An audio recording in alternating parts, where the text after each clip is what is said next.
পদ্মপুরাণ অনুসারে ত্রেতাযুগে নারায়ণের পঞ্চম অবতার বামনদেবের আবির্ভাব ঘটে। তখন রাজত্ব করছিলেন বিষ্ণু নিন্দুক, দাম্ভিক, অহংকারী দানী বলি রাজা।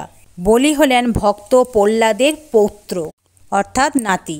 বলি ছিলেন পিতামহ হিরণ্যকশিপুরের মতো অহংকারী, পিতামহ প্রহ্লাদের মতো ভক্ত ও পিতা বীরচরণের মতো দাতা। বলি গুরু শুক্রাচার্যর আদেশে বিশ্বজিৎ যজ্ঞ করেন এবং বিশ্ব ব্রহ্মাণ্ড ও স্বর্গ রাজ্যের অধীশ্বর হন। ইন্দ্রদেব স্বর্গ থেকে বিতাড়িত হয়ে কশ্যপ মুনির আশ্রমে উপস্থিত হন ও দেবমাতা অদিতিকে সব জানান। সন্তানদের এইরূপ দুঃখ কষ্টের কথা শুনে অদিতি স্বামী কশ্যপ মুনিকে বলেন কিভাবে বলির হাত থেকে তিনি তার সন্তানদের রক্ষা করবেন। তখন কশ্যপ মুনি বলেন নারায়ণের শরণাপন্ন হতে ও পয়ব্রত ব্রত রাখতে।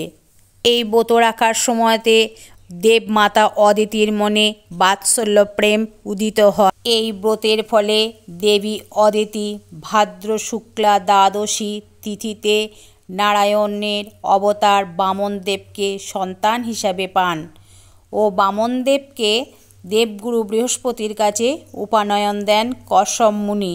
উপনয়নের পর ব্রহ্মচারী হয়ে সূর্যদেবকে ছত্র হিসাবে ধারণ করে ও হাতে কুমণ্ডল নিয়ে বলির যজ্ঞস্থলে যান ভিক্ষার উদ্দেশ্যে।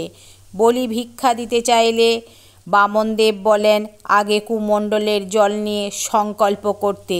গুরু শুক্রাচার্য বলিকে নিষেধ করলে গুরুর কথা অমান্য করে সংকল্প করলে বলি গুরুদেবের কাছ থেকে শ্রীহীন হবার অভিশাপে অভিশপ্ত হন।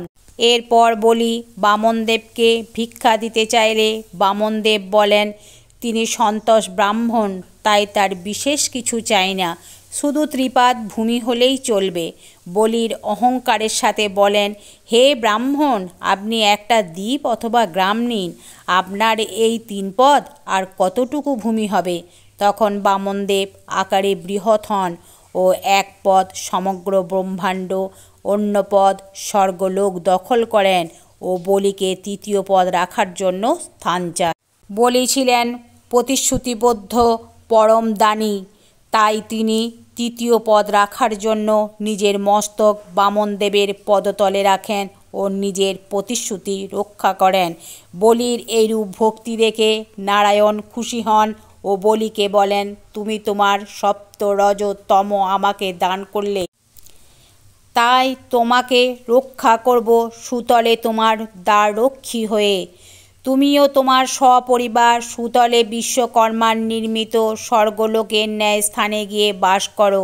ভক্ত প্রহ্লাদ তখন নারায়ণকে প্রদক্ষিণ করে ও প্রণাম করে তার পৌত্র বলি ও সপরিবারে সুতলে গিয়ে বাস স্থাপন করেন। শুভ বামন জয়ন্তী। জয় বামনদেবের জয়। রাধে রাধে।